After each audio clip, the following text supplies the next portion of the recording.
언니들과 함께 책 그리고 영화를 이야기하는 언니들의 북신의 살롱 조감독입니다. 안녕하세요, 셜록입니다. 안녕하세요, 유지예요.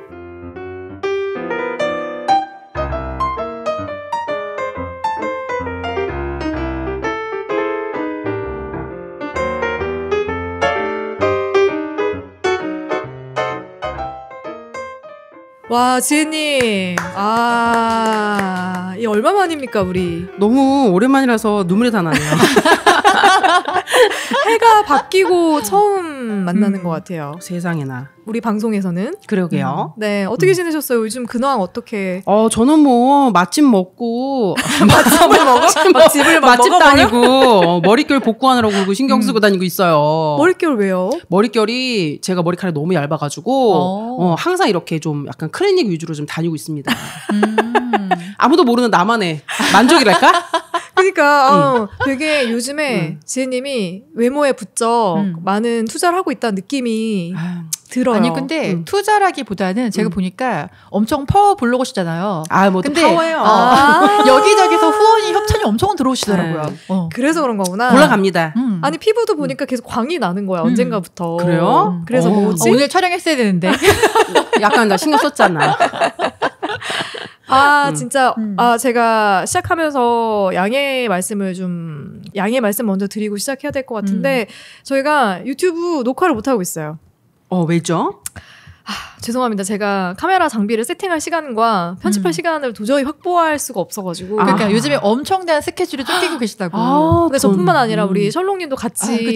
네. 그래서 두 분 그냥 수억 버세요, 수억. 벌고 싶다. 미투. 그래서 먹을 것도 제대로 못 챙겨 먹고. 세상에 어쩐지 마르셨더라고요, 두 분 다. 네, 일을 하느라고 한 2kg 정도 빠지긴 했는데. 진짜요? 어떻게 2kg가 빠지죠? 너무 궁금합니다. 뱃살 정도? 와, 가장 행복하다.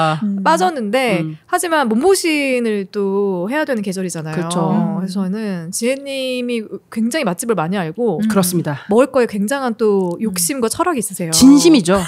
욕심이라기보다는 진심이에요. 진심. 네네네. 그래서 우리 지혜님의 또 맛집 추천. 너무 궁금하다. 일단 여름이라서 여러분들이 회를 또 싫어하는데 저는 그 정말 신선한 횟집은 사계절을 가리지 않는다. 그래서 그 우리 은평구에 이거 어떻게 말해드려야 되나? 은평구까지 가야 돼요? 부송이라고. 사장님 성함이 부송이에요, 부송이. 횟집이에요? 네, 횟집이에요. 횟집이에요? 자, 은평구 부송. 그래서 이름이 부송이네. 부송이네. 이거 진짜 맛집이라 잘 안 알려드리는데 이게 1인당 얼마를 내면 거의 오마카세처럼 계속 나와요. 그래서 이게 회를 싫어하는 사람들도 뭐 전복 나오고 산낙지 탕탕이 그리고 이제 구운 새우 괜찮다. 그리고 해삼 이런 것들이 여러 가지로 나와요. 또 감독님도 탕탕이 엄청 좋아하시잖아요. 제가 낙지 탕탕이 환장하거든요. 굉장히 신선하고요. 그리고 그 세팅도 너무 예쁘고 마지막에 우거지 탕까지 나옵니다. 그리고 처음에 우거지 탕이 나오고 마지막은 매운탕까지. 그 매운탕 안에 수제비 들어가 있죠. 그것만으로도 벌써 소주 좀 드신다는 사람들 말이에요. 지금 가고 싶네요. 감독님 한번 가죠, 우리. 이렇게 추적추적 비 오는 날에는 그런 매운탕이 또 진리이고 또 회를 싫어하는 사람들을 위해서 또 이제 불티나 손만두라고. 저 만두 너무 좋아요. 이분은 정말 찐인 게 그 만두계의 거의 거장이라고 보시면 돼요. 피가 얇나요? 이 피는 그냥 피가 아니에요. 손으로 피인가요? 치대서 이게 감자 전분이 들어간 건가 싶을 정도로 쫀득거려요. 근데 이게 사람의 인 그걸로 했기 때문에 이게 도저히 흉내가 낼 수가 없고 너무 그리고 그분이 웃겨. TV도 나왔어. 너무 유명해. 만두의 달인. 진짜? 그래갖고 만두만 한 게 아니라 그 모밀국수가 너무 맛있어갖고 모밀의 면이 너무 그게 뭐랄까? 쫀득쫀득해요? 아니 모밀의 면이 다 제각각인 거야. 알고 봤더니 다 손으로 뽑는다는 거죠. 근데 요새는 모밀 면을 다 기계로 하기 때문에 뽑는 사람이 없대요. 그 사람 직접 뽑고 심지어 거기에 일본 사람이 왔는데 고향에서 먹던 모밀 맛이 난다고 그러면서 일본 사람들이 그렇게 온다는 거야. 그분이 그분의 스승 이름이 나카무라. 그 딸이 나한테 얘기해줬다니까. 우리 아빠가 나카무라 상이랑 같이 사우나도 가고 다 했다. 유명한 분인가 보죠, 일본에서 나카무라 상. 아니 나카무라 상. 저는 사실 만두를 정말 좋아해서 요즘에 바빠서 맛집을 못 가니까 저는 잘 때 먹방으로 만두 먹방을 쳐보거든요. 진짜. 와, 근데 최근에 이거 유튜브 언급해도 되나? 그러니까 한때 되게 핫했던 똥깨떡 먹방 중에 만두 먹는 먹방이 있어요. 근데 2-3개씩 막 먹어요. 만두를. 근데 정말 그거 아세요? 화면에 들어가고 싶은 거? 와구와구 먹는다는 거 아니에요? 미칠 것 같은 거여서 제가 안 그래도 만두를 한번 먹으러 가야겠다 생각하고 있었거든요. 불티는 손만두 가세요. 거기는 찐이에요, 찐. 아니, 같이 이것도 가야죠. 은평구에 있어요? 은평구예요. 그분이 낙가무라 상하고 같이 유학을 했었나봐. 근데 그분이 같이 배낭여행 가기도 했는데 딸이 되게 안타까워요. 이렇게 유명한 우리 아빠의 그 만두가 알려줘야 되는데 너무 조그만 동네에 있다 보니까 아는 사람은 와서 먹지만 그 맛이 진짜 기가 막힙니다. 저는 그 살얼음 낀 그 모밀국수는 여러분 꼭 드셔야 돼요. 거기에 만두 말아갖고 진짜 이렇게 한 입 딱 먹으면 정말 만두 그 마르면 안 돼. 그 만두 자체만 먹어야 돼. 괴롭힐 수 없어 모밀이. 각장 먹어 각각. 네, 실컷 우리 맛집 얘기하다가 갑자기 다운되네요. 차분하게 네. 오늘 책 얘기를 시작을 해야죠. 네네. 언니들의 인생책, 인생영화 코너는 아니지만 그래도 우리 살롱에서 같이 재미있게 읽고 이야기 나눴던 책을 선정하게 됐습니다. 와우. 오늘의 책은 어떤 책이죠? 오늘의 책은 정보라 작가님의 저주토끼란 책입니다. 무서워요. 이 책 얘기할 때 지혜님도 모임에 그쵸? 나오셨었죠. 네, 나오셨죠. 너무 재밌었어요. 저.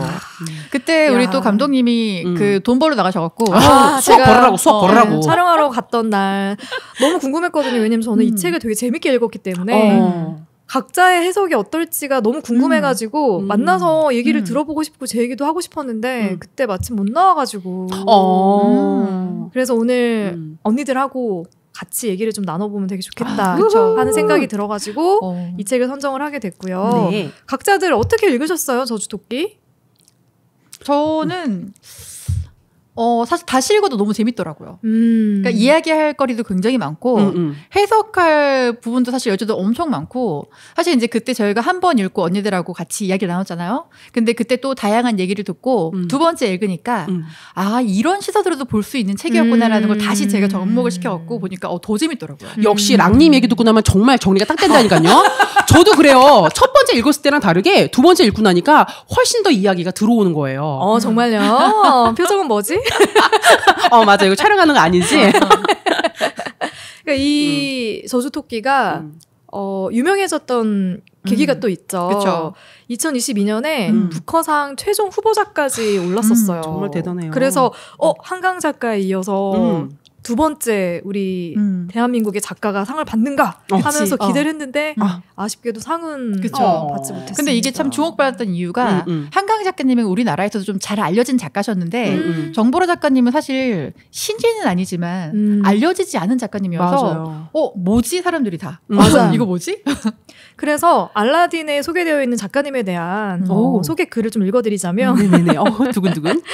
정보라 작가님은 연세대 인문학부를 졸업하고 예일대학교에서 러시아 동유럽 지역학 석사를 거쳐 인디아나 대학교에서 러시아 문학과 폴란드 문학으로 박사학위를 받으셨다고 합니다. 어마어마한 사람이시다. 일명 배운 여자죠. 근데 글을 쓰는 일은 아니었던 그러게요. 거지. 네. 그러다가 1998년에 연세 문화상에서 머리라는 단편 여기에 수록되어 있는 그 단편으로 당선이 됐고요.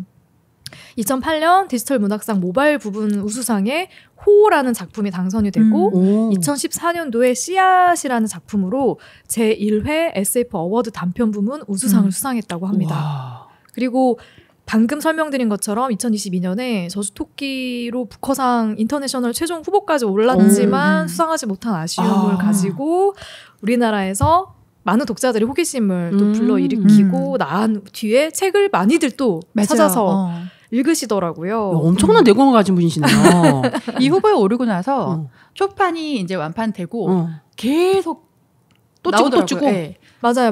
최근에 또 개정판으로 해서 디자인이 또 새롭게 변경된 디자인으로 이렇게 책이 또 출간이 됐습니다. 그럼 하나같이 다 이렇게 스릴러 공포물만 쓰시는 작가님이신 거예요? 비슷한 결의 작품들을 많이 쓰시더라고요. 멋있네요. 네, 정보라 작가님의 소설은 저주토끼를 읽으면 모두들 아시겠지만 굉장히 사람을 쫄깃쫄깃하게 만드는 매력이 있어요. 맞아요. 이 다음에 무슨 얘기가 맞아요. 거지? 이 캐릭터는 어떤 의미를 가지고 나오는 거지? 이 사람들이 하는 행동들은 어떤 의미가 있는 거고 엔딩의 이 말은? 이 결말은 뭘까? 그러니까 저는 저거 같아요. 그냥 계속 읽으면서 뭐지? 뭐지? 맞아. 마치 식스센스의 그것처럼 뭐지? 과연 이건 뭐지? 그 마지막에 그거였어. 왜냐면 이제 거의 우리 일상적인 주제를 다루다 보니까 그냥 예를 들어 저희가 이제 작품 하나 얘기하자면은 몸하다라는 작품 내에서도 네. 계속 이제 월경을 할 때 계속 나오는데 갑자기 피임약 먹는데 임신이 되고 그러니까 너무 허를 찌르는 거야. 맞아. 그러니까 계속 뭐지가 나오는 거야. 그러니까 상식을 깨는 그런 스토리 라인이 굉장히 흥미롭고 생각해보게 만드는 거죠. 왜냐면 이게 정말 상식 밖의 일인가? 아닌 것 같거든. 그러니까 왜냐면 사실 귀신이 나오는 것보다 더 무서운 그런 거. 너무 현실적이라서. 네. 그래서 그런 매력이 있었기 때문에 부커상 최종 후보에 오르지 않았을까 네. 하는 생각도 들고요. 그리고 제가 얼핏 얘기 들었을 때 이 책을 번역한 번역가도 네. 좀 굉장히 유명한 분이라면서요. 저는 안 그래도 질문지에 이 저주토끼라는 작품의 매력이 어디에 있는 걸까? 네. 왜 세계적인 관심을 받은 걸까라고 질문 보고서 네. 사실 제일 처음 떠오르는 게 이 번역가 안토너 작가님이신데 이분이 사실 번역하신 책이 많지는 않아요. 5권 정도밖에 안 되는데 보통 이제 우리나라 책들이 해외에 번역돼서 나갈 때 번역가 분들이 책을 보고서 제안을 먼저 해서 출품을 하고 수상을 하게 되면은 상급을 반으로 나눠가지 약간 그런 구조예요. 아, 진짜요? 네. 그래요? 몰랐어. 근데 이분이 5권의 지금 책을 번역하신 것 중에서 22년에 2권이 오른 거예요.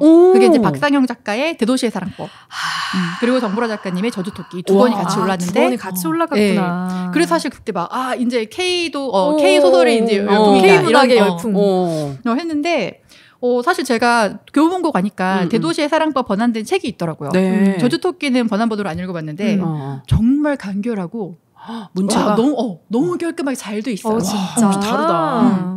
너무 좋더라고요. 그래서 사실 우리가 지금 막 K 열풍이 한창 불긴 했지만 아직 문학 작품까지는 뻗치지 않았기 때문에 그렇죠. 이런 번역을 할 수 있는 전문가도 양성을 좀 많이 해서 한국 문학도 좀 세계적으로 알렸으면 좋겠다라는 좀 바람이 있어요. 블루오션이다. 그렇죠. 근데 그런 생각 들긴 하는 게 사실 일본 소설가들은 몇 번의 이런 문학상 같은 거 큰 문학상들도 많이 받고 이랬는데 이상하게 우리나라 소설들이 주목받지 못하기도 했잖아요. 맞아요. 그동안. 그래서 왜 우리나라 소설들은 해외에서 사랑받지 못할까 그런 생각을 굉장히 많이 했던 것 같아요. 평소에. 그러니까요. 그게 우리나라 그러니까 말을 번역하는 게가 좀 어렵지 않았을까? 이런 생각도 좀 있어요. 그래서 어떤 번안하는 나라의 언어의 문화권과 우리나라의 문화를 잘 이해할 수 있는 그런 번역가들이 사실 많이 나오면 좋을 것 같고. 맞아요. 그런 분, 안토너 작가님도 보니까 스웨덴 출신인데 아버지 직장 때문에 유년기를 거의 외국에서 또 보내셨더라고요. 그러니까 좀 이런 한국적인 정서도 잘 알고 그 나라 문화도 잘 아니까 좀 전달이 쉽지 않았을까. 그리고 맞아. 그것도 좀 궁금하긴 했어요. 이런 저주토끼의 이런 서사 구조 같은 것들이 외국인들이 보기에는 좀 흥미로울까? 그런 궁금증도 좀 생기긴 했어. 저는 굉장히 사실 되게 공감할 수 있는 소재를 많이 사용했다라고 생각을 하거든요. 그러니까 이 작품 자체가 이제 뭐 자본주의 시대를 살아가는 전 세계 사람들이 공감할 수 있고 우리 모두가 경험하는 다양한 사회 문제를 다 다루고 있어요. 그래서 모두가 다양한 해석이 가능한 책이기 때문에 너무 매력 있게 다가갔을 것 같아요. 그리고 주제가 그거 아니에요? 저주토끼는 저는 보면 딱 주제가 딱 떠오르는 게 권선징악. 권선징악. 그러니까 그 작품 하나 얘 말고도. 저주토끼 책 자체가. 그러니까. 되게 흥미로운 이야기로 다 되어 있는 것 같아서 외국인들도 엄청 좋아할 것 같은데. 그러니까 그런 것들이 이 작품을 이렇게 또 세계적으로 주목받게 만드는 힘이 아니었을까 싶은 생각도 들고요. 우리나라의 K 문학들이 점점 더 돋보이고 사랑받았으면 좋겠다 하는 맞아요. 바람도 같이 갖게 되는 것 같아요. 네. 그러면 우리 저주토끼, 정보라 작가님의 저주토끼 이 책에 대한 간단한 소개를 좀 셜록님께서 해주시고 시작을 해볼까요? 네, 일단은 줄거리는 제가 제외를 하고서 설명을 좀 드릴게요. 정보라 작가님의 호러, SF 판타지 소설집 저주토끼는 표제작 저주토끼를 포함해서 기괴하고 오싹한 또 다양한 해석의 여지가 있는 10편의 단편 이야기를 담고 있습니다. 각각의 이야기는 우리가 일상에서 접하는 아주 친근하고 익숙한 소재를 사용해서 독자들의 공포심을 자극하고 있는데요. 부커상 심사위원들이 저주토끼에 대해서 이렇게 평을 했습니다. 현대의 가부장제와 자본주의의 참혹한 공포와 잔혹함을 이야기한다. 이렇게 평을 했는데 전 정말 책에 딱 맞는 평이라고 일단 생각을 하고 사실 10편의 작품 모두 훌륭하지만 오늘 또 저희가 한 편씩 골라서 소개하고 이야기를 좀 나눠봐야죠. 네, 맞습니다. 그래서 고르게 된 3편의 단편이 있죠. 네, 먼저 표제작 저주토끼 그리고 두 번째 작품은 제가 선정한 머리. 네, 그리고 세 번째는 몸하다라는 작품입니다. 그래서 오늘은 10편의 작품을 다 소개해드리면 좋겠지만 저희도 이제 입이 좀 마르고 목이 아플 수 있기 때문에 맞습니다. 그래서 10편의 단편 중에서 3편의 단편을 추렸어요. 그래서 이 3편의 단편을 소개해드리고 거기에 대한 이야기를 나누는 것으로 오늘 책 소개를 쭉 진행하려고 합니다. 네. 자, 그러면 표제작 저주토끼부터 이야기를 좀 해볼까요? 네, 그 이제 제가 골랐거든요. 이게 이제 이름 그 저주토끼가 이 책의 주제 그 제목이면서 같은 그 주제로 되어 있는 책이잖아요. 네네. 그래서 왜 그렇게 됐을까라는 생각을 하게 됐어요. 왜 얘가 표제작이 됐을까? 네네네. 근데 정말 10편의 단편 다 좋았지만 저는 정말 이게 첫 주제답게 정말로 좀 정말 짜임새가 너무 좋고 그리고 너무 재밌는 스토리였다라는 생각이 좀 들었거든요. 그리고 이제 스토리를 간단하게 말하자면 스토리도 네. 스포일까요? 아니, 괜찮습니다. 네네. 네. 그 이제 어떤 그 아이에게 잘해준 부잣집 아이의 은혜를 갚는 이야기라고 할 수 있는데, 그러니까 그 소년이 어렸을 적에 되게 천대받는 어떤 집안에 있던 아이인데, 다들 어릴 때는 이제 그런 애들하고 놀기 싫어하잖아요. 그치, 무속인 집안으로 나오죠. 그렇죠. 무속인 집안으로 무속인인데 뭐 저주 걸리니까 막 쉬쉬하면서 쟤한테 잘못하면 저주 걸려 이러면서 애들한테 얼마나 섞이질 못했을 거예요. 근데 이제 아이들하고 놀고 싶기도 하지만 그러지 못한 그런 좀 어떻게 보면 약간 딸을 당하는 그런 아이가 집안도 좋고. 성격도 좋은 친구가 잘해줘. 그러면서 이제 점차 그들 친구들 사이에 스며들 수 있도록 도와준 친구인데 그 친구가 어떤 그 기업에 의해서 처절하게 망가지는 거를 옆에서 보면서 복수를 꿈꾸는 거죠. 근데 저는 그 이야기를 이제 보면서 굉장히 그 여러 가지를 많이 생각하게 됐어요. 일단은 우리가 요새 현대 사회의 사람들은 분노가 많잖아요. 분노가 많고 그 나를 잘 못되게 한 사람들에 대한 분노와 저 사람을 꼭 망하겠다는 이런 것들을 항상 이렇게 품고 살기 때문에 그러니까 뭐 예를 들어서 뭐 운전하다가도 분노 폭발해가지고 막 보복운전 보복을 하고 막 이러는 거잖아요. 근데 과연 그 끝은 뭘까? 복수를 하는 거는 속 시원하고 사이다할 수 있지만 마지막 그 끝은 정말로 너무나 안 좋고 자멸이구나. 이게 되게 씁쓸하게 그래서 끝을 내면서 그런 저는 생각을 하게 됐어요. 과연 분노와 원망을 하다 보면 우리는 이제 어떻게 나는 그래서 이걸 책을 읽다 보면은 이런 질문 생각이 되는 거야. 우리는 과연 그럼 어떻게 살아가야 되나? 우리는 어떤 식으로 이 시대를 살아가야 되나라는 질문이 좀 떠오르더라고요. 그래서 일단 청취자분들을 위해서 복수를 어떻게 하죠? 복수. 이 할아버지가 복수를 할 때 토끼를 만듭니다. 저주를 만드는 집안이잖아요. 그래서 그 토끼를 전등으로 만들어서 반드시 그거를 쓰다듬을 수 있도록 쓰다듬어야지 저주에 걸리겠죠? 그렇죠. 그래서 그거를 전달하는 과정도 너무 재밌게 되어 있는 거예요. 그게 공포의 스토리이긴 하지만 그 아는 사람을 통해 가지고 그 결국에 그 사업하는 그 사장실에까지 들어갈 수 있도록 해주고 그리고 그거를 하는 방법을 보여주기 위해서 장갑을 낀다는 것까지 보여주거든요. 그래서 그것도 너무 재밌는 거예요. 장갑을 껴서 이렇게 하는 겁니다 하고 소개를 해줬지만 결국 그 사장은 쓰지 않았어요. 그래서 저는 거기까지 읽으면서 사장이 저거 안 맞으면 안 되는데 이런 생각까지 했거든요. 근데 나중에 이제 그게 그 사장의 손자한테 가게 되면서 이야기는 이제 이제 발진하게 되는데 그 손자가 정말 너무 참혹하게 명을 달리하고 그다음 그 아들까지 명을 달리하면서 마지막에 그 사장이 처절하게 그 3대가 멸하는 그런 저주로 끝을 내게 되거든요. 정말 참혹했어요. 네, 잔인한 저주의 핏빛 저주의 과정들이 보이죠. 네. 네. 근데 사실 저는 저주토끼를 읽으면서는 그런 생각이 들었던 것 같아요. 이게 막 되게 뭔가 잔혹한 저주에 포커스를 맞췄다는 느낌보다는 결국에 이 저주를 만든 대상이 아니라 저주를 만들게 된 사람이 그 소년이 나중에 성장해서 어른이 됐을 때 저주를 만들었고 자기 가장 친했던 친구를 위해서 그 집안에 저주를 내린 거잖아요. 근데 결국엔 그로 인해서 본인도 저주를 받게 되는 결말까지 원래 저주를 책에도 나오지만 저주를 할 때는 무덤을 2개를 만들어야 된다라는 얘기 나오잖아요. 저주를 건 사람도 저주를 받게 된다. 그러니까 그걸 감당을 하고도 자기가 그렇게 저주를 내렸다는 거. 그 마음은 어떤 마음이었을까? 그 생각을 저는 계속 했던 것 같아요. 이렇게 내가 어떤 상태에 다다를지도 모르는 상황에서 누군가를 그렇게 저주를 내렸고 그리고 결국에는 그 저주가 나를 포함해서 또 누군가 내 자손에게도 행해질 수 있는 것이고 그쵸. 그런 것까지 내가 감수를 하고 그렇게 저주를 내린다? 그 마음은 어떤 마음이었을까에 대해서도 생각을 계속 해보게 됐던 것 같아요. 이 단편 같은 맞아요. 경우에는. 근데 일단 처음 책을 시작할 때 할아버지가 손주에게 어떤 저주에 대한 이야기, 자기의 경험을 이야기하면서 이제 책이 시작이 되는데 저는 그래서 옛날 얘기를 시작해주나 보다 그러면서 봤는데 끝에 엄청난 반전이 사실 숨어 있잖아요. 어떤 반전이었죠? 반전이 일단 할아버지도 이 친구의 복수를 해주기 위해서 그 저주 토끼를 만들어서 한 가족을 이제 저주를 내려서 다 이제 죽게 만들고 본인한테도 그 이제 해가 끼쳐서 사실 어딘가 가서 죽은 설정으로 나와요. 사라졌죠. 그렇죠. 그냥 호련히 사라진 걸로 나오는데 떠도는 보니까 영혼. 매번 영혼으로 손주한테 찾아와서 같은 얘기를 저주에 대한 얘기를 반복해서 해주는데 그 손주도 이 할아버지한테 어디에 시신이 있냐 어떻게 된 거냐 묻고 싶지만 그렇게 하면 할아버지도 너무 놀랄 거고 할아버지도 돌아오지 않을까 봐 그냥 이거를 이제 함구하고 나는 그래도 이 저주를 물려줄 수 있는 내 후손이 없어 너무 다행이다 라고 하면 사실 이야기가 끝마쳤거든요. 계속 외로운 삶을 살아갈 것인 게 보이잖아요. 맞아요. 여기서 정말 놀라운 건 할아버지 자신도 자기가 운명을 달리했다는 것 자체를 모른다는 설정이잖아요. 그러니까 내가 실은 할아버지는 돌아가신 분이에요. 할아버지 무덤은 어디 있어요? 라고 물어보면 다시는 안 올 것 같아서 안 물어본다는 것도 너무 놀랐어요.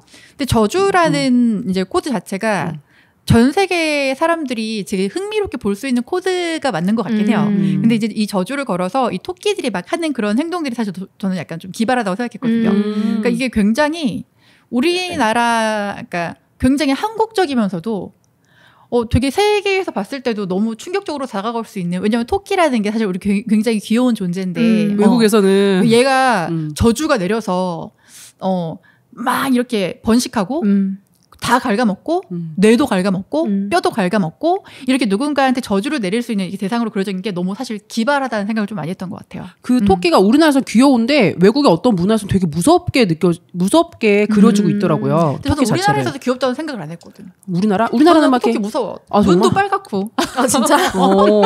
그래도 우리나라는 그래도 귀염지게 보는 편이죠. 근데 저주 토끼가 흥미로웠던 거는 그런 것 같아요. 그러니까 어떻게 저주가 실행이 될까? 그게 되게 궁금했었고, 그리고 그 끝은 어떻게 될까? 그게 되게 궁금했었는데, 그 과정을 셜록님이 얘기해 준 것처럼 토끼들로 인해서 정말 작은 존재잖아요. 근데 그 작은 존재들이 이 상황을 어떻게 끝까지 극한으로 몰아가는지에 대한 서술이 굉장히 흥미롭게 돼 있고, 그리고 너무너무 가슴이 아프게도 그 저주를 내림으로 인해서 저주를 내렸던 사람은 자기가 죽어있는지 살아있는지도 모르는 상태로 결국에는 계속해서 영원을 살아가게 된다?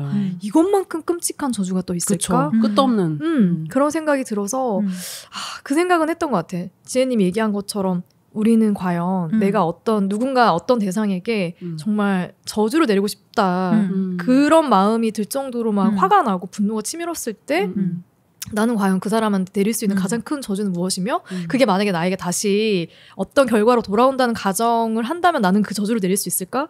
나는 이 할아버지처럼 못할 것 같거든요. 저희가 살롱에서 사실 제가 똑같은 질문을 언니들한테 드렸었는데 다 이런 경험이 사실 우리는 없잖아요. 이런 극단적인 경험이. 그러니까 행복한 거지. 그리고 사실 이제 있다고 해도 나를 생각할 수밖에 없을 것 같아서 이 결정은 쉽지가 않거든. 그러니까 어느 정도의 원한이었을까 사실 생각하기도 하고. 근데 만약에 나도 우리 부모가 이런 일을 당해. 그러니까. 내 자식이 이런 일을 당해. 그러면 나는 저주라는 걸 내가 내릴 수 있을 때 나한테 해가 올 걸 알면서 나는 할 수 있을까? 근데 쉬운 결정은 아닐 것 같은 거죠. 그러니까 완전 분노의 눈이 가리면 그렇게 될 수 있을 거라 생각을 해요. 거기에 휩싸이게 된다면. 그러니까 지금 이 사람은 이제 소설 속에서는 이제 그렇게 정말 그 서술된 거 보면은 정말 자기한테 잘했던 사람이 너무 심각하게 그 집이 이제 그 상대 그 회사에 의해서 다 망하잖아요. 그러니까 저렇게 되면은 정말 은혜를 입은 사람 입장에서 그렇게 할 수도 있겠다. 저는 그 할아버지 입장이 좀 이해는 됐었어요. 저도요. 그 그쵸? 마음은 이해가 됐어요. 그리고 가장 끔찍한 저주가 뭘까 생각해보면 당장 나에게 돌아오는 게 아니라 내가 가장 소중하게 생각하는 사람들이 내 눈앞에서 무너져가는 걸 보는 게 그게 가장 끔찍한 저주구나. 맞아. 와 그럼 진짜 정말 너무너무 괴롭겠다 이 생각도 계속 하면서 봤던 것 같아. 거기서 보면 당장 이 자신의 가장 친한 친구가 목숨을 끊게 만들었던 당사자보다 그 당사자의 아들과 손주가 무너져 내려가는 거를 보게끔 만들잖아요. 끝까지 생명을 끊지 않고 그러니까. 보게끔 만들잖아요. 그 결국은 괴로워서 스스로 목숨 끊게 되는 결말로 가는 건데 야 근데 이 저주야말로 가장 끔찍하고 아픈 저주겠다. 그렇죠.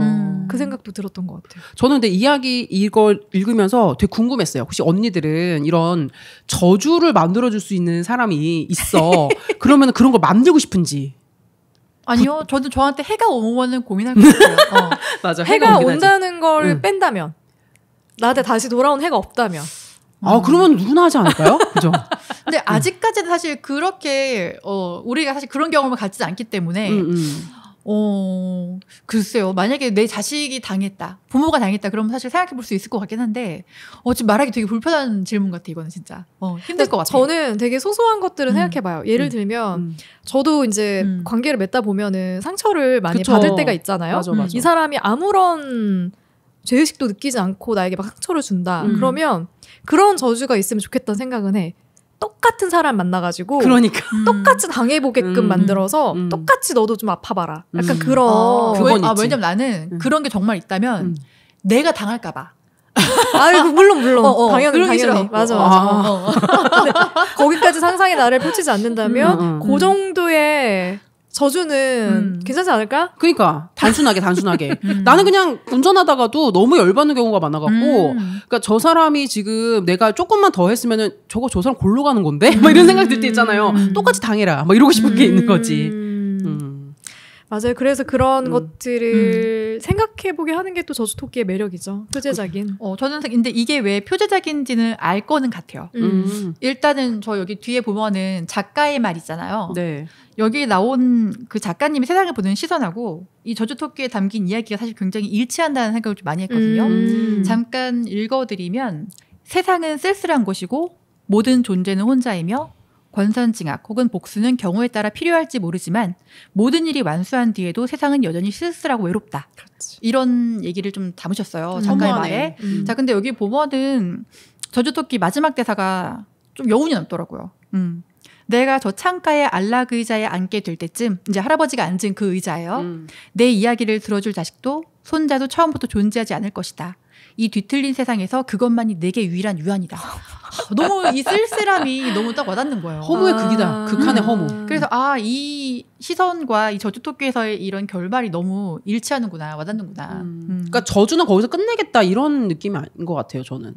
그러니까 모르겠어요. 약간 이게 꼭 저주토끼 속 이야기뿐만 아니라 지금 우리가 이 세상에 되게 살기 힘들다라고 느껴지는 그렇게 느끼는 사람들이 되게 많잖아요. 맞아요. 그래서 나는 아이를 낳지 않겠다. 나는 이 험한 세상에서 나만 그냥 좀 외롭고 말겠다. 나만 힘들고 말겠다. 이런 생각을 하는 것과 비슷한 결도 좀 있는 것 같아서 이 엔딩이 결국에는 그냥 나까지만 나 정도에서만 이런 좀 힘든 상황, 저주를 내가 계속 이 가업을 이어서 누군가에게 슬프냐 풀어내야 되는 그런 거는 그냥 이 힘든 건 나까지만 하겠다. 약간 이런 느낌도 있는 것 같아서 그게 되게 씁쓸하고 또 현실적인 이야기였던 것 같아요. 맞아요. 첫 번째 이야기부터 너무 세게 나왔어. 맞아. 근데 저는 사실 이제 이 다음 표현에 담긴 머리라고 머리 작품이 전 너무 강렬했어요. 머리 너무 좋았습니다. 그쵸? 재밌었어요. 저주토끼를 읽고 머리를 읽었는데 뭐지? 약간 이 생각이 드는 거예요. 진짜 이거 생게 나온 거야. 아이씨 막 이런 거. 머리는 어떤 이야기인가요? 일단 줄거리를 먼저 설명해 드리면은 어떤 한 여자가 화장실에 가서 변기 이제 용변을 보고 변기물을 내리고 화장실을 나오는데 변기에서 머리가 하나 띵 나여서 이 여자를 어머니라고 부르는 거예요. 그래서 이 여자가 이 머리가 자기를 어머니라고 부르니까 너 뭐냐 이렇게 물어봤더니 자신은 당신의 피조물이고 당신의 노폐물과 분비물 찌꺼기가 뭉쳐서 지금 내가 탄생하게 됐다 이렇게 설명을 해요. 그래서 당신의 배설물이 점점 자기를 완성시킬 수 있으니 뭐 앞으로도 잘 부탁한다 이런 얘기를 해요. 근데 이 여자가 너무 그게 불쾌한 거야. 그래서 그냥 물을 쫙 내려버려요. 근데 그 후에도 계속 나타나요. 그래서 뭐 해코지를 하지 않지만 불쾌하잖아요. 변기에서 용변 본 게 나와갖고 이게 어머니라고 부르니까 이 여자가 계속 불쾌하고 소름 끼치고 해갖고 변비에 걸리고 방광염에 걸리고 이렇게 살게 돼요. 근데 이제 그래갖고 이제 회사를 그만두고 회사를 그만두니까 엄마가 얘 이참에 시집이나 가라. 근데 이제 조신한 여자를 원하는 어떤 남자를 만나서 결혼을 하게 되죠. 그래서 이제 한동안 이 머리가 안 나타나다가 아이를 낳고 또 이제 이 머리가 또 변기에서 띵 나타나서 어머니 하고 나타나는 거야. 너무 소름 끼쳤어. 너무 더러워. 진짜. 그 얼굴에 대한 묘사 같은 것도 되게 맞아. 생생하잖아요. 그러니까 왜냐면 저는 충격적인 묘사가 여자가 이제 생리할 때 그러니까 자기 얼굴이 나타나서 어머니 부르는데 빨갛게 된 얼굴이 나타나고 너무 적나라해갖고 이게 상상이 되니까 진짜 그래서 이제 계속 나타나서 나중에는 이제 이 딸도 남편도 이 존재를 알게 되는데 이 가족들을 이 애 보고서 애 해코자는 것도 아닌데 뭐 어때? 냅도 별거 아닌데. 그런데 이제 얘를 없애기 위해서 계속 부단히 노력을 하다가 마지막에 이제 이 여자가 다 늙고 초라한 모습으로 이제 혼재가 되는데 정말 온전한 모습에 자기 젊었을 때 모습에 그 배변이 나타나서 이제 완전 상태가 된 거죠. 자라난 거지. 배변물이지. 그래갖고 이제 이제는 당신 차례야 그러면서 나를 죽이고 엄마를 죽이고 병에 누나 그런 내용인 거예요. 그거 죽이는 진짜. 장면도 진짜 끔찍했어. 그러니까 생각할수록 기분 불쾌해. 저는 옛날에 이거 보면서 제일 먼저 들었던 게 옛날에 우리 그 어렸을 때 변기에서 빨간 휴지 줄까 그래서 작가님이 여기에서 모티브를 따셨나라는 그런 생각을 했었고 나도 저는 이거요. 손도 깎았고 발도 깎은 다음에 아무렇게 놓으면 뭐 걔네들이 먹다가 내가 뭐가 됐지. 그 이야기도 생각이 나는 거예요. 그러니까 우리가 어린 시절에 갖고 있었던 공포를 살짝 자극하는 그러니까 그런 부분도 확실히 있었던 것 같아요. 맞아요. 근데 사실 이제 이 책에서 가장 중점이 되는 사실 이야기거리는 전 머리라고 생각하거든요. 그러니까 과연 이 머리가 뭘 의미하는 것이냐. 그러니까. 우리 사실 되게 이 살록에서 얘기 나눌 때도 이 머리에 대한 해석도 굉장히 분분했고. 일단 저의 머리에 대한 해석은 저는 사실 근데 처음에 보자마자 저는 들었던 생각이 이 머리는 뭔가 내가 가지고 있는 우울, 외로움, 그러니까 내가 처리하지 못한 감정들? 그런 내 감정의 찌꺼기들. 그러니까 이런 느낌이 들었던 게 왜 그러냐면 내가 이 외로움, 이 머리를 처음 만난 시기가 사춘기예요. 다양한 고민과 감정을 접하는 이 시기에 이제 이 머리를 처음 만나고 또 살면서 순간순간 찾아오죠. 이 감정들이. 그러다가 또 내가 출산 후에 안 나타나다가 또 나타나고 그리고 딸의 사춘기 때 또 나타나고 우울이 많네. 그리고 거울을 보면서 내가 다 늙었을 늙었다. 때 그때 이제 그 아이가 완벽한 성체가 돼서 이제 날 잡아먹어버리는 약간 그런 상상 보면서 이게 그리고 가족들도 그냥 되도록지 않게 넘기고 그러니까 아무도 받아주지 않는 나의 어떤 불안한 마음들 외로움 맞는 것 같아. 맞네. 나 설득된다. 처음부터 사실 이렇게 봐갖고 역시 날카로워. 와 진짜 설득된다. 정답인데요? 막 이래.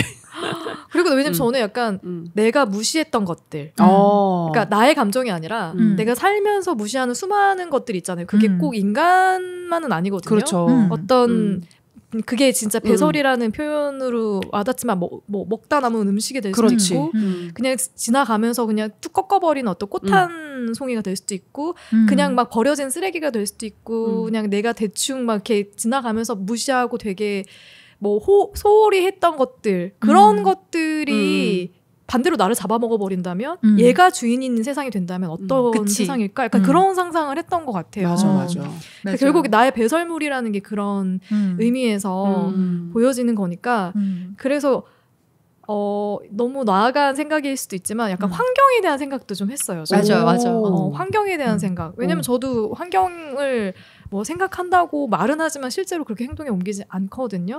그래서 아주 쉽게 버리는 것들이 굉장히 많아요. 그쵸. 그래서 그게 결국엔 찌꺼기가 되고 지금 보면은 이렇게 우리 최근에 날씨도 뭐 이런 정말 온난화 우리 열대우림에 살고 있는 것 같은 그러니까. 날씨가 계속되는 것도 마찬가지인 것처럼 우리 얼마 전에도 그 얘기 하지 않았어요? 뭐 인천을 뭐 바다가 뒤덮는 맞아 2050년 시나리오 2050년에 그런 시대가 앞당겨지고 있다 이런 얘기 하는 것도 마찬가지고 인간이 얼마나 많은 대상에게 유해한 존재인가 그렇기 때문에 이 유해한 존재로서의 내가 보면 되게 하대한단 말이에요. 이 머리가 나에게 어떤 해코지를 하지도 않고 나를 위협하지도 않는데 나타나는 것만으로도 싫어서 그치. 그래서 보면은 뭐 차고 있던 생리대를 막 얼굴에다 막 이렇게 붙여가지고 막 안에 꾸겨 넣고 그러니까 존재 자체가 너무 불쾌하니까. 불쾌한 거야. 그래서 그런 감정, 내가 혐오하는 어떤 대상이나 소홀히 하는 어떤 대상들을 다 모아놓은 총 집합체가 아니었을까? 일리 있어요. 그 생각을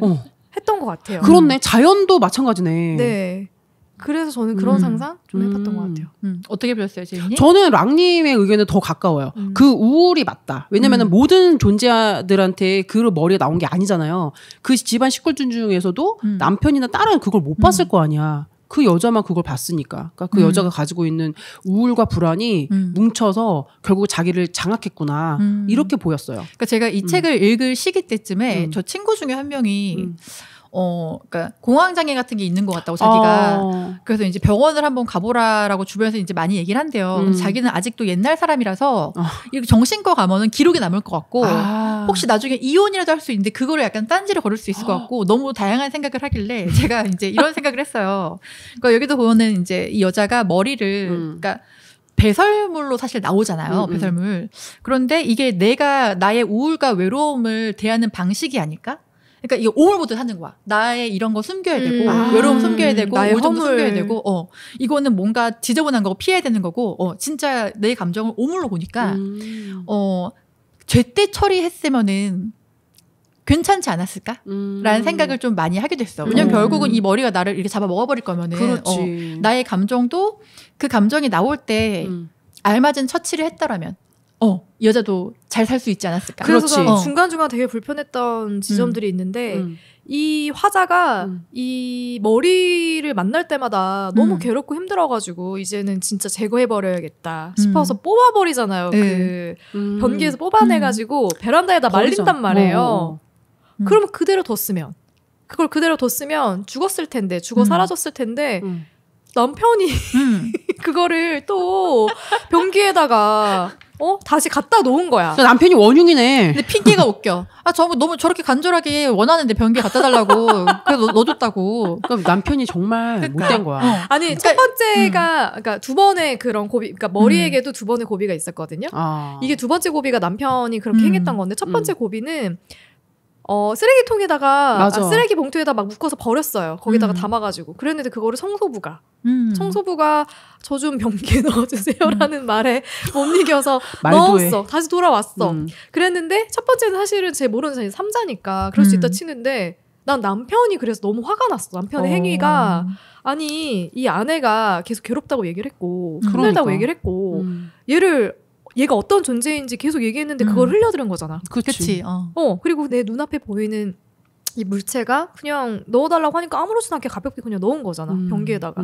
그럼으로 인해서 결국엔 다시 잠식당하는 아내가. 나는 그래서 그게 되게 기분 나쁘고 불쾌했거든요. 그쵸. 그리고 저는 만약에 이 여자가 그렇게 뭐 남편, 어떤 딸, 뭐 가족한테도 어떤 누구한테도 도움을 요청하지 않잖아요. 그러니까 책을 읽으면서는 그걸 못 느꼈지만 지금 얘기하다 보니까 그런 내가 이제 머리를 우울이라고 생각을 했을 때 그 사람이 좀 다른 어떤 사람에게 이렇게 힘든 거를 뭔가를 누군가하고 나누거나 이랬으면은 좀 낫지 않았을까? 그러니까 그거를 이제 해봐요. 남편하고 딸하고 나누려고 했던 것 같은데 그거를 이제 무시하게 되니까 그래서 이 이야기가 여러 사실 시선들이 있잖아요. 그래서 엄청 가부장적인 사회를 비판하는 거다라는 시선이 이제 이런 데서 있더라고요. 맞아요. 그러니까 전통적으로 이제 여성의 역할이 그러니까 엄마의 역할만 이렇게 되어 왔는데 여기서 보면은 딸도 커가면서 자기 삶을 살아가고 남편도 자기 직장 생활에서 승승장구 나가고 결국 엄마만 홀로 초라하게 그 집에서 그 거울을 보면서 느끼는 감정들이 있잖아요. 근데 아무도 엄마의 마음을 돌봐주지 않아. 맞아. 그러니까 이제 이 마음을 보면서 뭔가 가족들의 관심이 필요하다 약간 그런 시선도 있는 것 같고 사실 결말이 달라질 수 있는 부분들은 사실 항상 있었던 것 같아요. 맞아요. 가족들의 관심도 있었고 사실 이 여자 자체만 봐도 그 감정이 처음에 나왔을 때 그 머리를 봤을 때 사실 굉장히 약자잖아요. 사회적 약자라고 본다면 되게 이제 무시하잖아요. 듣지도 않잖아요. 기피하잖아. 그런데 뭔가 이것도 좀 배려하고 얘기를 들어주고 처음부터 좀 다른 관계로 다가갔더라면은 결말이 많이 달라지지 않았을까. 그러니까 그 생각도 했어. 그러니까 어쨌든 이 머리에게 하는 행위 자체가 처음부터 너무 적대적이고 계속 제거해야 될 대상, 죽여 없애야 될 대상으로만 바라보고 계속 그렇게 다가가기 때문에 처음에는 아마 머리도 이 화자에게 어떤 해를 가하기 위해서 나타난 게 아닐 수도 있다는 생각을 하거든요. 그랬는데 결국 같이 살아야 되는 관계였을 수 있는데 얘가 계속 나를 막 눌러 없애고 죽이려고 나는 결국에는 얘가 확 돌아서게 된 게 자기를 죽여 없애려고 하는 시도가 계속해서 반복되니까 거기에서 이제 그럼 이제 내가 살아야겠다. 나는 이 마음을 먹었을 수도 있다는 생각을 해요. 그래서 저희가 살롱에서 이 얘기 나왔을 때 이 내용을 그냥 그대로 받아들였던 언니들은 낙태에 대한 생각을 좀 많이 하신 것 같더라고요. 그러니까 아이를 낙태하고 저 또 하나 보면 드는 생각이 아동학대. 아동학대. 정말 이걸 현실대로 그냥 본다면 사회의 무관심. 아동학대 이런 문제로도 사실 볼 수 있지 않을까라는 생각도 많이 들었어요. 와 근데 정말 다양한 얘기가 나왔었구나. 그러게요. 모임에서. 와 근데 이 머리라는 작품은 정말 이 의견이 분분하기 때문에 더 매력적이고 흥미로운 얘기가 아닐까. 하지만 저는 오늘 셜록님의 의견에 네 설득당했습니다. 네. 그리고 또 하나 이 이야기가 저 끝이 정말 씁쓸했다고 느꼈던 게 결국 이 외로움이나 우울이라고 제가 보는 약간 이 머리에 대한 시선이 그 외로움, 우울한 감정이라면 죽어야 끝나는 거구나. 그게 너무 씁쓸한 거야. 그 여자도 죽어버리잖아 이제. 그 감정이 자기를 죽이잖아 머리가. 그냥 잠식당해버리는 거죠. 그쵸? 어떻게 보면 이제 이 우울에 그냥 아예 통째로 흡수당해버리는 개념으로. 그러니까 도움을 요청했었어. 남편과 딸이 아니라. 그래서 작가의 평이 맞아요. 쓸쓸함이 남는다.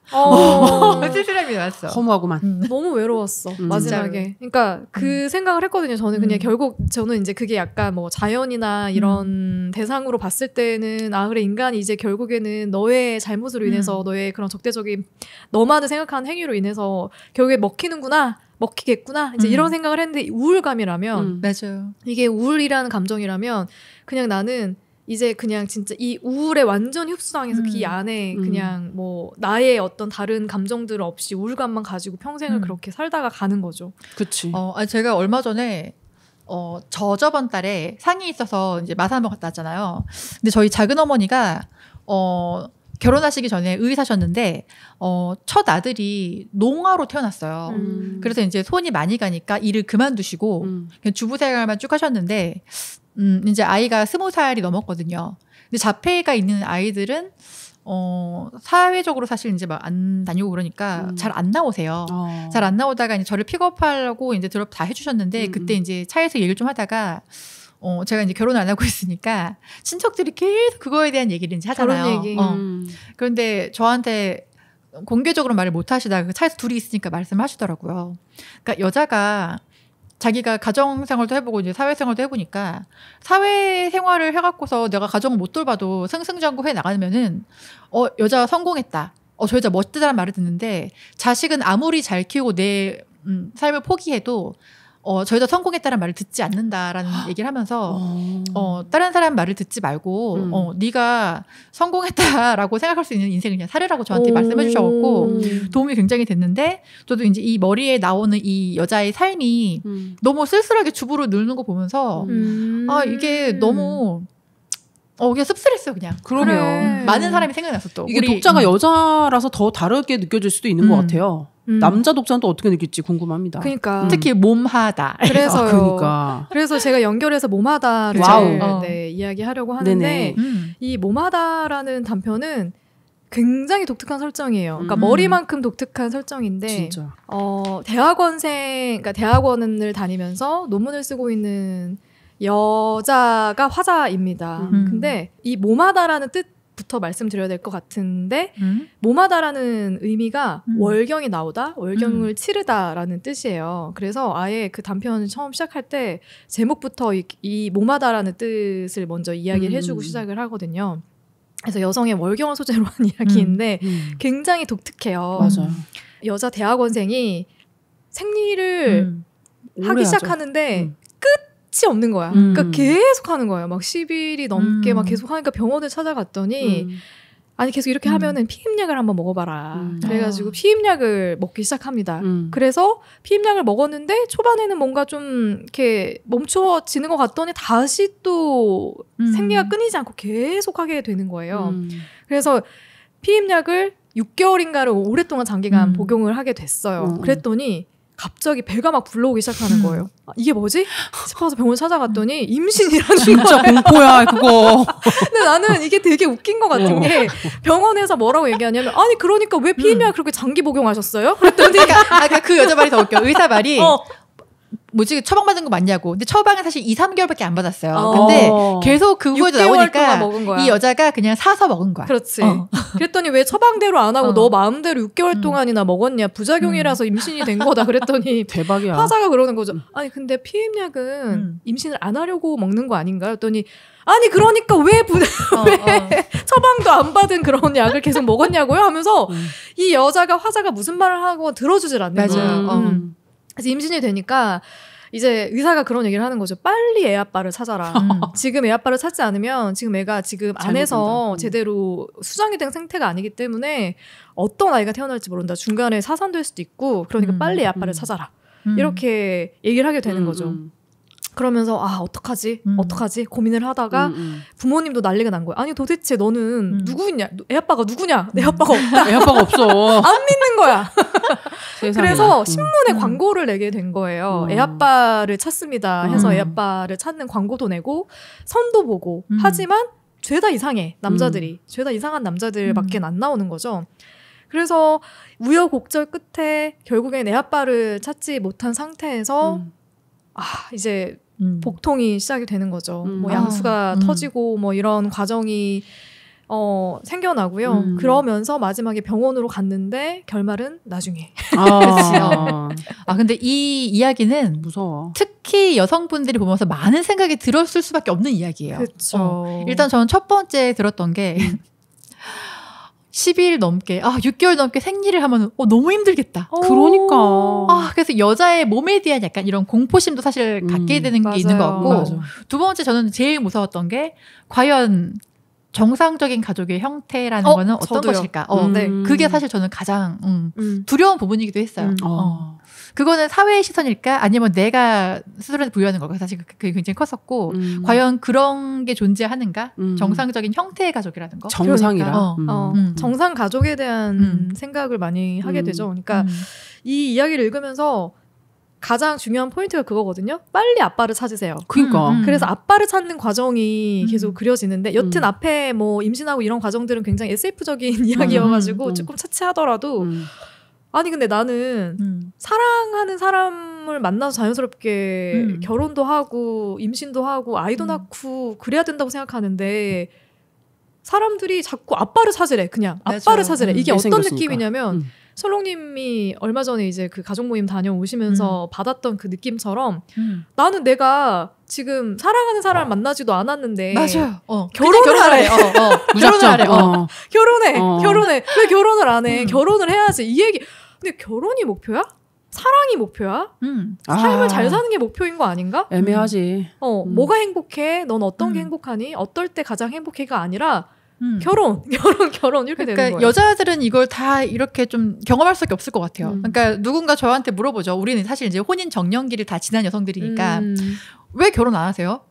근데 사실 되게 불편한 질문이잖아요. 그렇죠. 결혼을 안 한 게 아니라 못 한 거라고. 근데 저는 비혼은 아니거든요. 그렇죠. 그런데 사랑하는 사람 만나면 하고 싶은 건데 그 사람이 안 나타났어. 맞아. 그래서 저는 가족이란 형태의 어떤 이런 걸 갖고 싶긴 하지만 굳이 내가 사랑하는 사람 만나지 못하면은 그래. 나 혼자 가족일 수밖에 없는 거잖아. 그러니까 이런 느낌인 거야. 그러니까 내가 사랑하는 사람을 만나서 결혼을 할 건데 결혼이 먼저가 돼서 결혼을 하기 위해 아무 사람이나 끼워 넣어서 나랑 결혼해 준다는 사람만 있으면 돼. 맞아. 이런 것처럼 그게 틀이지 틀. 그러니까 이런 느낌 받게 만든다는 거죠. 그러니까 우리 모두가 정말 이런 느끼는 압박감들이 이 이야기 정말 많이 담겼어요. 그러니까 예를 들어서 그러니까 어느 순간 나이가 어느 지나고 나면은 얘도 혼자고 얘도 혼자네. 야 만나봐. 그러니까 취향이라는 게 없어지는 거야. 그러니까. 그냥 아빠만 있으면 돼. 그러니까. 남편만 있으면 돼. 저는 오히려 그렇게 가족에 대한 그런 생각보다 오히려 여자의 몸에 대해서 그 포커스가 좀 맞춰졌어요. 그래서 굉장히 두렵고 여자 몸이란 건 정말 되게 신비하면서도 좀 위험하기도 하고 약간 그런 약간 깨지기 쉬운 그런 게 아닌가 이런 생각이 들면서 좀 징그럽다 이러면서 좀 많이 읽었거든요. 그리고 생리를 12일째 계속 한다는 거라든지 그다음에 뭐 피임약이라든지 이런 것들이 굉장히 현실에 맞닿아 있잖아요. 그리고 약간 처년대 막 임신을 해? 이런 억울함이 있나? 처년대 이런 생각도 좀 하면서 좀 그런 생각을 좀 많이 했어요. 그리고 최근에 제가 이제 주변에 어떤 일이 있었냐면은 이거랑은 좀 다른 얘기 좀 결이 비슷한 게 그 처녀예요. 그 친구도 저보다 1살 어린 애인데 결혼 안 했거든요. 근데 몸에 그 무슨 근종이 아니고 뭔가 그러니까 그 무슨 난소? 혹 같은 건데 거기에 머리카락이 있고 이빨이 있다는 거예요. 기형종. 제 수술 그거 했거든요. 정말요? 네. 전 그래서 그 존재를 몰랐어요. 근데 그거를 구글로 찾아봤더니 세상에 그거 보내줬거든요. 그런 거를 봤더니 이빨이 너무 많은 거야. 머리카락도 있는 거였어. 눈도 나와요, 가끔 눈. 근데 그게 처녀의 몸에서 나오는 거잖아요. 그 무슨 나는 태아가 남아서 뭐 그런 건 줄 알았더니 그게 아니라 그냥 기형으로 생긴 거라는데 나는 그것도 너무 기묘하고 그게 약간 원인이 없어요. 그러니까.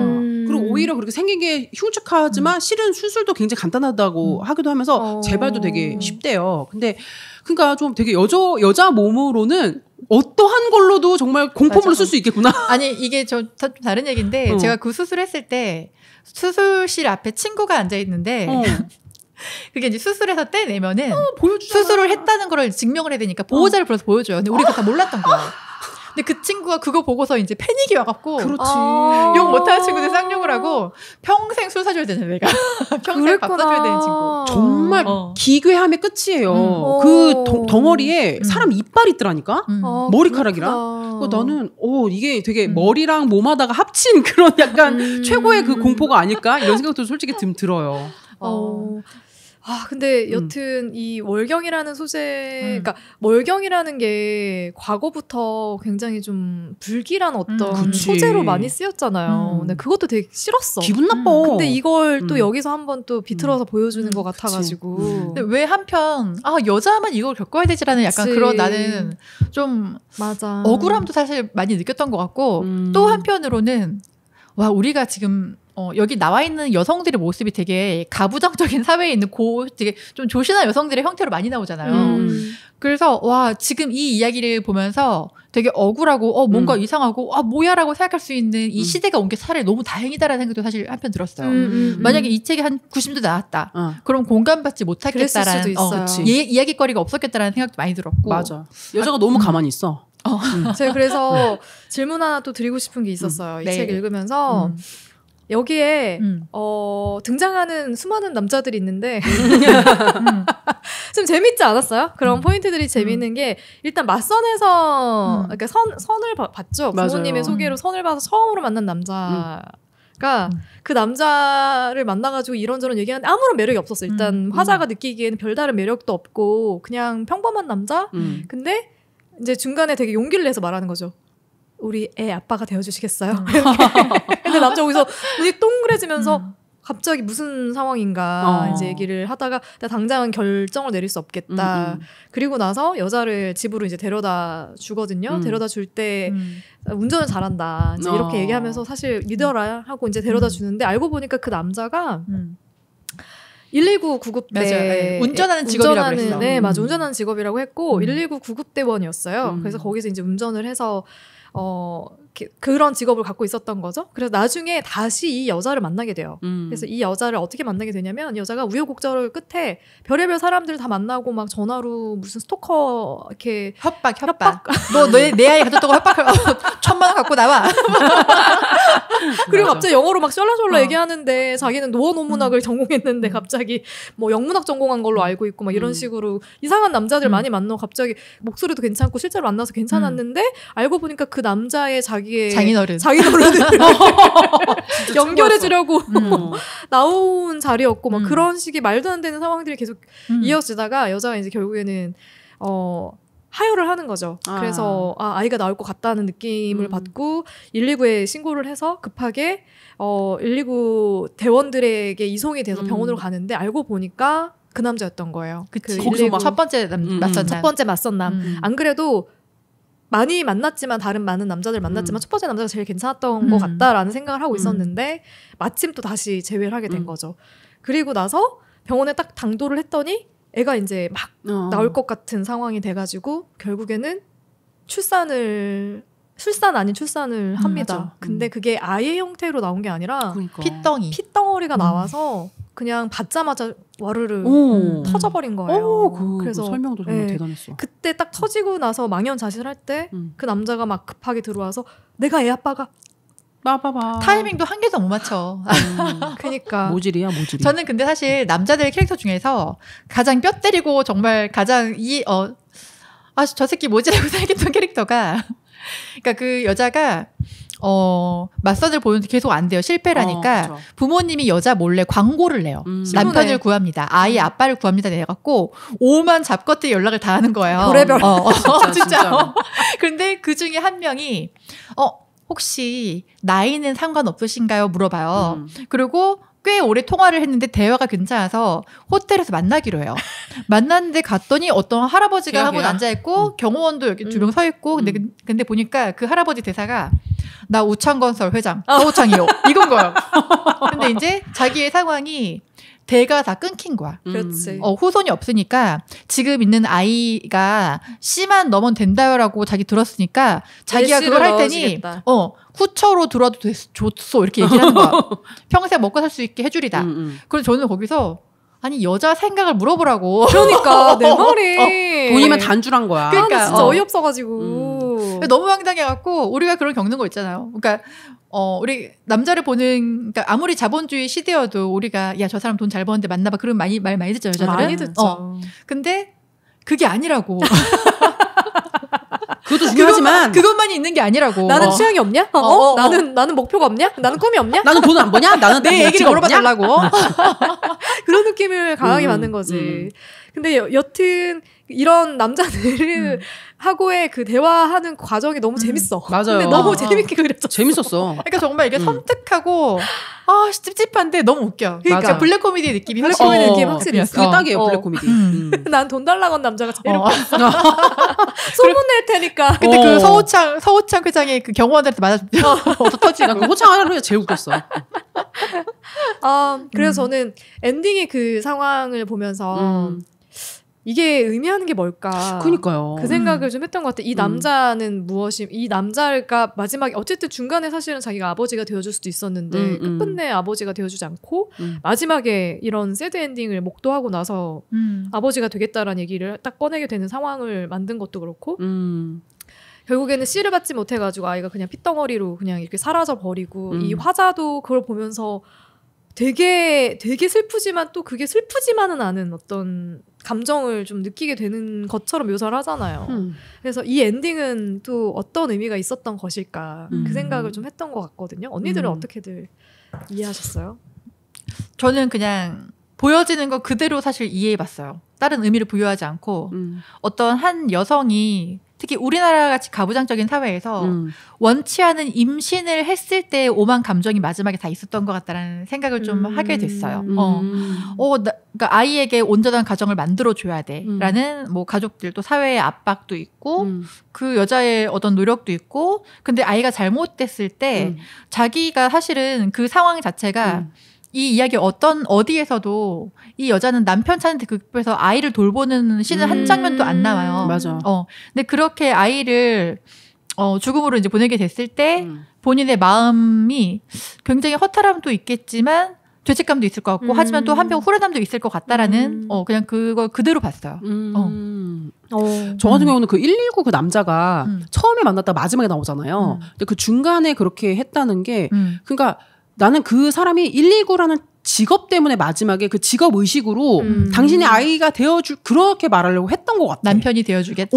남편이 되어주겠다라는 식으로. 그러니까 그 119 직업 특성이었지 않았을까? 뭐 요 정도로만 그냥 봤고 그리고 정말 그 랑님 말대로 그 여자가 뭐 태교라든지 이런 거 이런 방법도 없잖아요. 그 책에는. 그리고 마지막에 이제 아이를 잃었을 때 어떤 그 여자는 어떤 감정일까? 난 오히려 이 사람이 처녀고 애 아빠도 없으니까 오히려 후련하겠다 생각까지 들었었어요. 그러니까 이 작가가 의도하는 게 마지막에 정말 누군가에게 쓸쓸함을 느끼게 해주려고 하는 거면 이 남자가 한 발 늦게 와서 내가 아빠가 되어줄게요라는 건 사실 마지막에 작가가 잠깐 껴놓은 작은 따뜻함인데 이미 그건 타이밍이 늦은 거야. 그렇지. 그래서 더 쓸쓸함이 부각되는 약간 그런 느낌. 그런 것 같아. 어떤 장치. 만약에 그마저도 없었으면은 덜 쓸쓸했을 수도 있겠죠. 맞아요. 왜냐면 이미 나에게 아빠가 되어주겠다는 사람이 내 애 아빠가 되어주겠다는 사람이 없었으니까 얘의 존재가 이렇게 되는 건 어쩔 수 없지 하고 받아들일 텐데 조금만 더 일찍 나타났으면 조금만 더 일찍 그러네. 그랬으면 어땠을까 이제 이런 것 때문에 더 쓸쓸하게 느껴지는 거죠. 그래서 그런 존재 되게 잘 끼워 넣었다. 맞아. 적절했다. 적절했다. 아 작가님 이 쓸쓸한 거 아는데 좀? 굉장한 분이신데. 아시잖아요. 언니들도 약간 그런 거 있잖아요. 뭐 과거에 이제 인생에서 만났던 수많은 사람들을 떠올렸을 때 사실은 그래 맞아 걔가 제일 괜찮았는데 맞아요. 그 생각하잖아요. 아니 근데 저는 이 작품 보면서 이 이야기 보면서 가장 많이 느꼈던 건 가족의 형태에 대한 생각을 진짜 많이 했는데, 그러니까 사유리가 일본에 가서 이제 그러니까 아이를 정자은행을 통해서 이제 아이를 갖고 돌아와서 출산을 하고 돌아왔잖아요. 네. 그러니까 우리나라에서 이제 미혼모죠. 근데 사실 우리나라의 여성들의 반응이 멋지다. 약간 이런 반응이었는데, 이제 그 아이하고 슈퍼맨이 돌아왔다. 이제 출연을 하니까 시민단체에서 난리 났지. 그렇게 저거는 정상적인 가족의 형태가 아닌데 방송에 내부에 저거를 정상적인 형태로 내보내고 있다. 비판을 너무 많이 하는 거예요. 그래서 한편 드는 생각은 그래 나도 내 일이 아니니까 그냥 저런 행동이 멋있어서 멋있다라고 말은 하지만 나도 사실 그렇게는 못할 것 같긴 하거든요. 저도 이제 선택을 하라면. 근데 저게 비판받을 만한 일인가?